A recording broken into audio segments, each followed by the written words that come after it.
What are you having, stranger? Whiskey. Straight.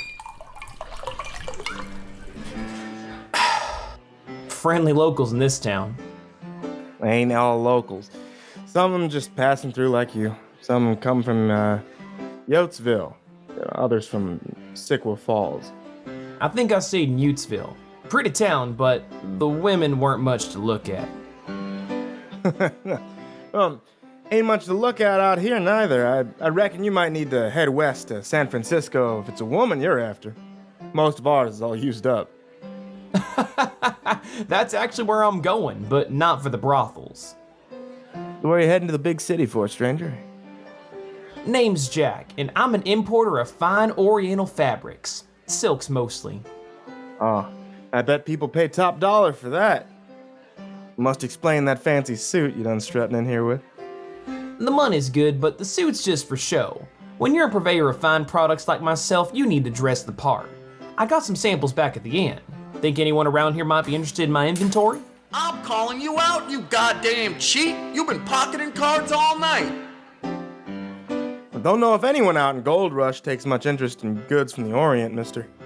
Gold Rush. Huh. You know, my line of work takes me up and down these here United States. Now, the route I've been traveling ain't exactly a new one. I know for a fact I've taken it on more than a few occasions, but I don't seem to remember ever coming across Gold Rush before. Wasn't marked on my map either. Sometimes we is, sometimes we ain't. It comes and goes with a change in wind, I reckon. What comes and goes? Gold Rush being on the map, or Gold Rush being on the route?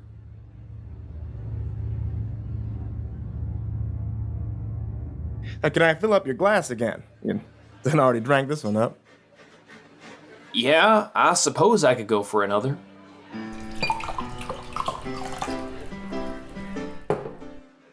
So what's the story with the little girl? I saw her playing in the street. Where's her parents? They just let her run around free at this time of the night? That ain't no way to raise a child. Little girl. Blonde hair, pigtails? And a white dress.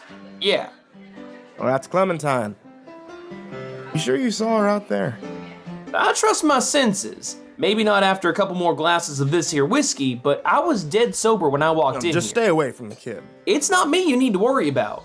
Now, this is no knock on your establishment. Matter of fact, it don't bother me one bit, but some of the riffraff hanging around this bar look dangerous. It's certainly no place for a little girl, especially at this hour of the night. All right, everyone listen up. Clementine's outside. You can come and go as you please, but I thought I'd warn you to be careful.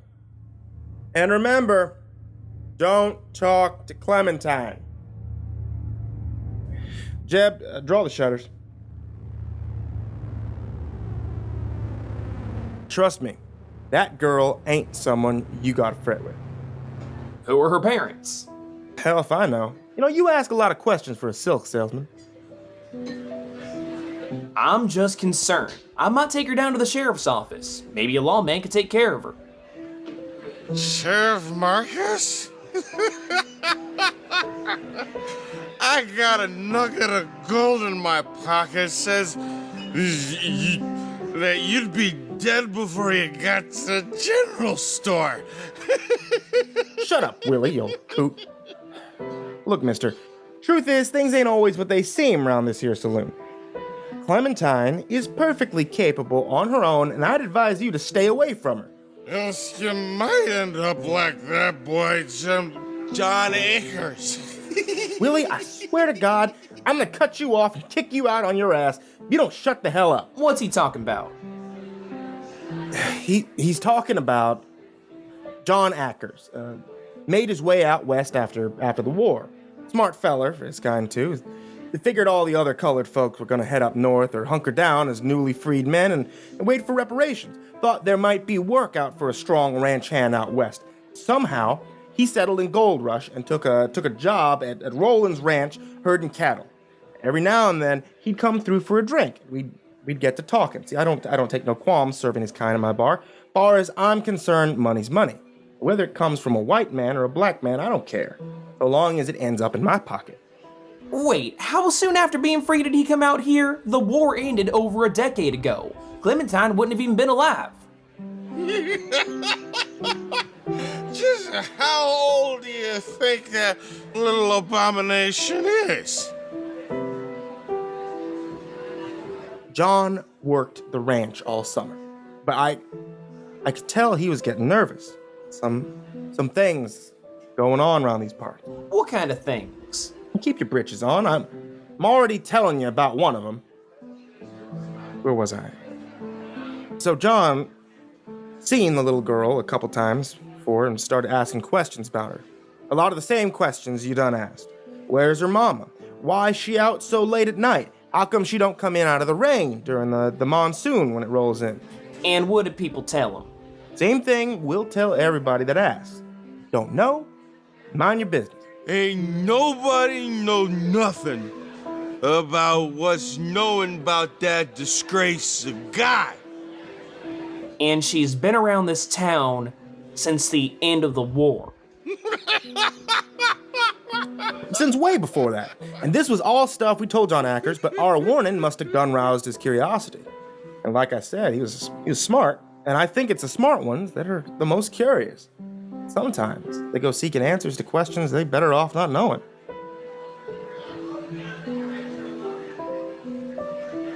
One night, Clementine was playing in the middle of the street. I'd say it was around 11 o'clock or so. John must have had a bit of liquid courage in him. He wouldn't stop talking about little Clementine, said he was going to speak to her. Thought we'd gone pulling his leg all along. I begged him not to go out there.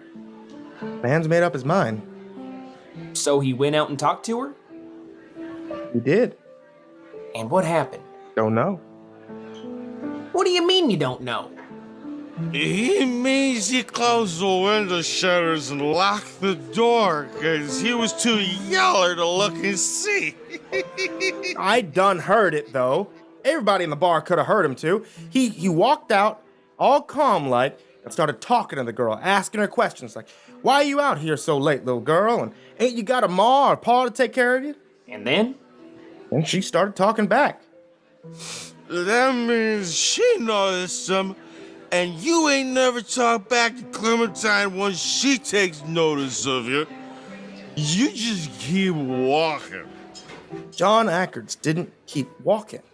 He started talking back to her, asking her about the nonsense she was spewing. And then he weren't talking no more. What do you mean?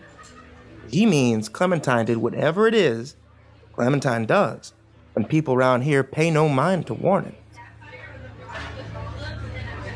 So, what happened? Can't say for sure. I shut the shutters. I think so. I caught a glimpse. You didn't see nothing, you old coot. I did. I peeked through the shutters. I caught a glimpse. I just saw a snippet of a girl in the moonlight. Saw John Ackers talking to her before she bloomed. Before she bloomed? Don't listen to him. He didn't see nothing. She bloomed. God blame it, like a flower. She unfolded from herself. Shut up, you old drunk fool. Bigger. She what? She got wider. He's drunk. He didn't see nothing. She bloomed like goddamn flower, like a dandelion in the spring. She bloomed.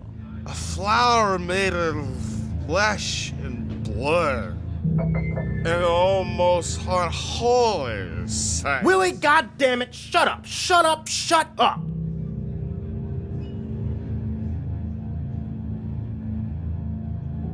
Willie, that's it.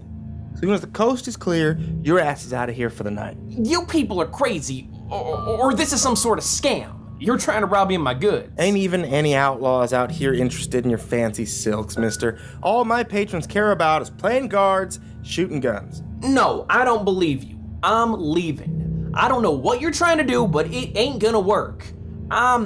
Oh God, you probably have someone rifling through my merchandise right now while I'm over here drinking like an idiot. Mister, there ain't nobody trying to rob you. Especially not with that girl out there.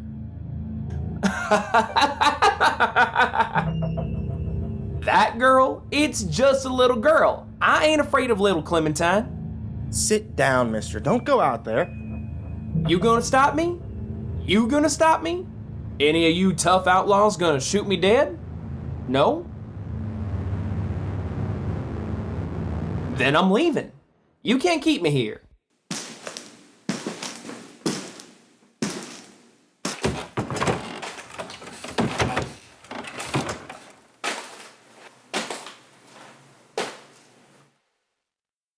Hey there, little girl. What are you doing out here all alone at this time of night? Little girl? Fine. The sins of the flesh are consumed by the souls of the wicked. What? She noticed him. Run, you idiot! Shut the hell up. You want her to notice you too? What did you say? Clementine's her name, right? Did you say something to me? The sins of the flesh are consumed by the souls of the wicked. Blessed is he who gives his body, his blood, to the gods of pestilence and squalor, for it is truly he who makes the ultimate sacrifice.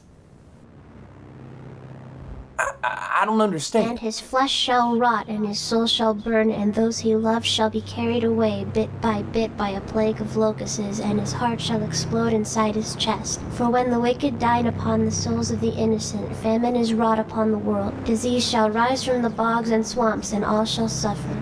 For the filth, the grime, the what are you muck saying? that walk upon the world will eventually decay, and what shall sprout in its place is a new race of beings that carry a light never seen by human eyes. The incandescent glow is inside this very vessel, but it burns so much brighter, so bright that it shines like 1,000 red suns. And the fire of those suns shall bring destruction and devastation to the likes of which the world has never seen. And the destitute and the impoverished shall be the first to suffer. And their masters will cling to their material possessions and wield their influence. But in the end, they will fall to the flames and What are you? And the carnage shall no end is the will of the gods, and the reckoning shall come in many forms. The rivers and streams and oceans will run red, and the streets shall be mixed with the remains of the unlucky, and life shall go into running pool. And the gods shall look down upon the world and smile, and charcoal heaven skies. Bones shall be piled of high mountains, and the people shall be changed.